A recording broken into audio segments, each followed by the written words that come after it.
কোনোদিনও কি নিজের চোখে লাশ কাটা দেখেছেন? যদি না দেখেন তাহলে এই ভিডিওটা থেকে আপনি শুনতে পেরে যাবেন যে একটা মর্গে কিভাবে লাশ কাটা হয়। শুধু লাশ কাটা দেখেই তার সাথে যে এরকমভাবে প্যারানর্মাল ঘটনা ঘটে যাবে সেটা সেও জানে না। আমি ঘটনাটা প্রথম থেকে বর্ণনা করার চেষ্টা করছি। ঘটনাটা ঘটে আজ থেকে প্রায় 1 বছর আগে। আমি আর আমার বন্ধুরা সকলেই চ্যালেঞ্জ গ্রহণ করায় খুব এক্সপার্ট ছিলাম। আমরা চ্যালেঞ্জ গ্রহণ করে নিতাম, যে কোনো চ্যালেঞ্জ। একদিন তো রাত 12টার সময় বটগাছে ওঠার চ্যালেঞ্জও গ্রহণ করেছিলাম। সেদিন কোনো ঘটনা ঘটে নাই। আবার একদিন আমি শ্মশানে যাওয়ার চ্যালেঞ্জও গ্রহণ করেছিলাম, তাতেও কিছু হয় নাই। কিন্তু এই মর্গে গিয়ে লাশ কাটা, এইটা দেখার পরে আমার জীবনটা পুরো পাল্টে যায়। শুরু হয়ে যায় কালো রাত্রি। সেদিন রাতে কি হয়েছিল আর কেনই আমরা সেই মর্গে গেলাম, ঘটনাটা শুরু করলাম। আমি আমার বন্ধুদের সাথে আড্ডা দিচ্ছিলাম। দিতে দিতে আমার বন্ধু আমাকে বলল, মর্গে গিয়ে লাশ কাটা দেখবি? আমি বললাম, কয় টাকা বাজি বল, আমি দেখব কয় টাকা বাজি। সে বলল, তুই যদি সুস্থ সবলে গিয়ে ওই লাশ কাটা দেখতে পারিস তাহলে আমি তোকে নগদ 1000 টাকা দেব। আমি বললাম, সত্যি সত্যি দিবি তো? সে বলল, হ্যাঁ, আমি তোকে 1000 টাকা সত্যি সত্যি দিয়ে দেব।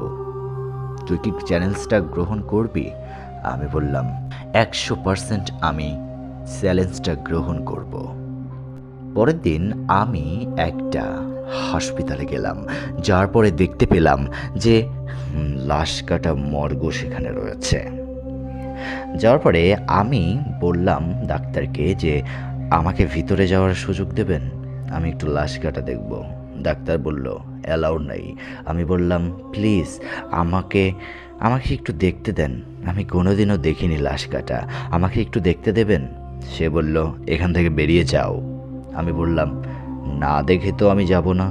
যে জিনিস আমার মাথার ভিতরে একবার ঢোকে সেটা আমি পূরণ করেই ছাড়ি, এতে যত বড়ই মানুষ হোক না কেন আমি এটা করেই ছাড়ি। তারপরে এটা বলার পরে আমি আমার ব্রেঞ্চে গিয়ে বসে পড়লাম। বসে পড়ার পরে সেখানে বসে 2-4 ভাবতেছি। ভাবতে ভাবতে মাথায় একটা দুষ্টু আইডিয়া আসলো যে আজকে রাতে আমি এই হসপিটালে থাকবো, যা আছে কপালে দেখা যাবে কালকে। তারপরে আমি লুকিয়ে হাসপাতালে রইলাম, যেখানে লাশ কাটা হয় সেইখানে রইলাম। আমাদের ভাগ্যটা অনেক ভালো ছিল যে সেই দিন 3টা লাশ এসেছে। তারপর আমি ড্যামের ওই সাইডে বসেছিলাম। বসে থাকার পরে দেখতে পেলাম যে একটা লোক আসলো। লোকটা মাতালের মতো। আসার পরে সেই লোকটা একটা লাশ কাটছিল।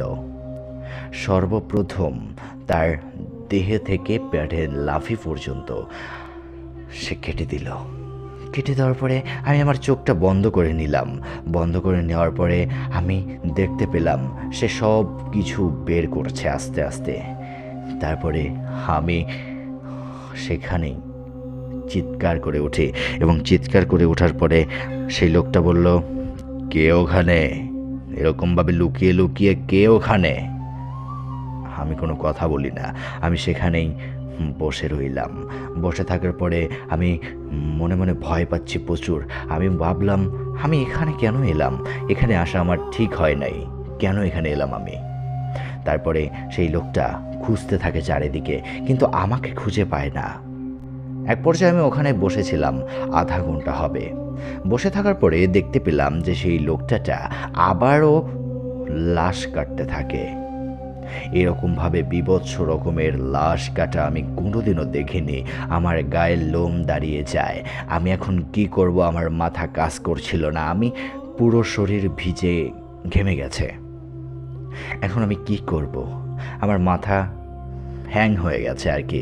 তারপরে আমি সেখানেই বসে রইলাম এবং আমি লাশ কাটা দেখতে পারলাম না। আমি নিচের দিকে তাকিয়ে রইলাম। তাকিয়ে থাকার পরে দেখতে পেলাম সেই লোকটা উধাও হয়ে গেছে। কোথায় চলে গেল সেই লোকটা? তারপরে সেই লোকটা দেখতে পেলাম যে আমার পিছনে দাঁড়িয়ে রয়েছে, আমার কাঁধে হাত দিল। আমি লাফিয়ে উঠলাম। ওঠার পরে আমি বললাম যে আমাকে এবারের মতো মাফ করে দেন, আমি আর জীবনে কোনোদিনও এখানে আসবো না। সে বলল, তুই যত বড় ভুল করেছিস, এখানে ঢোকা নিষেধ। তুই কি নেশা করেছিস? আমি বললাম, না, আমি তো নেশা করিনি। কে তোকে এখানে আসতে বলল? যা, এখান থেকে চলে যা। আর এগুলো যে এখানে দেখেছি সেটা যেন কাউকে বলিস না। সবাই জানে, কিন্তু বললে সমস্যা হতে পারে। আমি বললাম, আচ্ছা, আমি কাউকে বলবো না। তারপর আমি বাসায় গেলাম। বাসায় যাওয়ার পর থেকে আমার সাথে অনেক প্যারানর্মাল ঘটনা ঘটতে থাকে। আমি আমার বন্ধুকে ফোন দিলাম। আমার বন্ধু আমাকে বলল, কি চ্যালেঞ্জ কমপ্লিট করেছিস? আমি বললাম, চ্যালেঞ্জ কমপ্লিট করেছি, কিন্তু আমার খুব ভয় হচ্ছে। আমার বন্ধু আমাকে বলল, এই যাত্রায় তুই ভয় পেয়েছিস? জীবনে তো কোনোদিন চ্যালেঞ্জ গ্রহণ করে তুই ভয় পাসনি, আজকে কেন ভয় পালি তুই? আমি বললাম, ও কিছু না, একটু মাথার ভিতরে আলাদা একটা টেনশন এসেছিল, জন্যই আমি ভয় পেয়েছি। আমি আর এসব নিয়ে ভাবছি না, থাক, এখন ঘুমাতে যাই। আমার বন্ধু বলল, আচ্ছা যা, তাড়াতাড়ি ঘুমাতে যা। তারপরে ঘুমাতে গেলাম। ঘুমাতে যাওয়ার পরে আমি রাতে একটা ভয়ঙ্কর স্বপ্ন দেখতে পাই। সেই স্বপ্নটা এত ভয়ঙ্কর ছিল যে এখনো এখনো সেই স্বপ্নটা আমাকে তাড়া করে বেড়ায়। আমি দেখতে পেলাম যে আমি আমি শুয়ে রয়েছি মর্গের ভিতরে। আমি শুয়ে রয়েছি। শুয়ে থাকার পরে একটা মানুষ আসলো আমার কাছে। আসার পরে আস্তে আস্তে আমার মুখের উপর থেকে চাদরটা সরিয়ে নিল, এবং সরিয়ে নেওয়ার পরে যেটা হয় সেটা হচ্ছে সেই আমার আমার গায়ের উপরে এসে উঠে বসে পড়ল। আমার বুক থেকে আমার নাভি পর্যন্ত কেটে ফেলল। আমি প্রচুর পরিমাণে ব্যথা অনুভব করতে থাকলাম, এবং এই ব্যথাটা কেন অনুভব হচ্ছে স্বপ্নের ভিতরে আমি বুঝতে পারলাম না। আমি মনে মনে ভাবলাম সত্যি আমাকে কাটছে। তারপরে কেটে কেটে সব পার্টস পাতে বের হচ্ছে, কিন্তু আমি মারা যাচ্ছি না কেন বুঝতে পারলাম না আমি।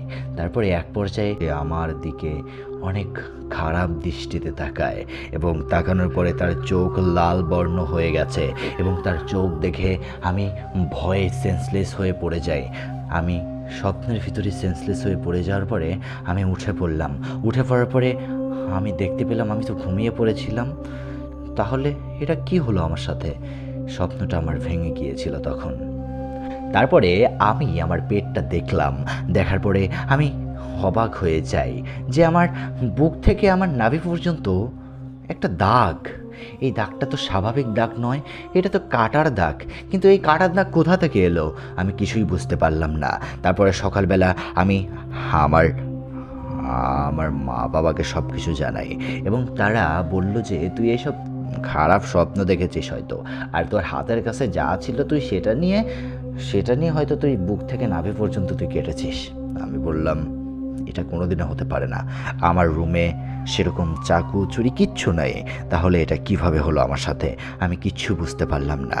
তারপরে আমার আম্মু বলল, তোকে পানি পড়া খাওয়াতে হবে। আমি বললাম, পানি পড়া খেলেই কি আমি সুস্থ হয়ে যাব? তারপরে আমার আম্মু বলল, হ্যাঁ, পানি পড়া যদি খেয়ে সুস্থ না হোস তাহলে লোহা পড়া খাওয়াতে হবে তোকে। যাই হোক, তারপরেই তুই সুস্থ হতে পারবি। আমি বললাম, আচ্ছা, আমাকে আগে পানি পড়া খাওয়াও। পানি পড়া খাওয়ানোর পরে কিছুই হলো না। তারপরে লোহা পড়া খাওয়ানো হলো আমাকে। তারপরে আমি আস্তে আস্তে সুস্থ হয়ে যাই। আমি আর এরকম চ্যালেঞ্জ কোনোদিনও গ্রহণ করি না, আর জীবনে কোনোদিনও করব না। এই ছিল ঘটনা।